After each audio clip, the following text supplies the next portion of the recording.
And welcome back to Primetime Sports Tuesday. Let's kick off with football. It now appears that there will be no National Premier League this year after JFF General Secretary Dalton Wint indicated that they are still awaiting clearance for their restart protocols from the Ministry of Health. Wint, who was speaking on Hits 92 FM's Sports Grill a short while ago with Jordan Fort, said the outlook is gloomy, especially with the ministry's latest response.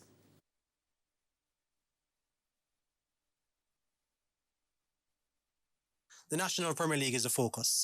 The JFF and the PFJL have been trying to get it off the ground. Where are we with it?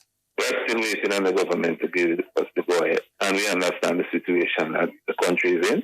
And so, but have you had any further word from them? Have you heard from them any further since the last? Not something in a concrete sense, but we have, some preliminary discussion as it relates to that.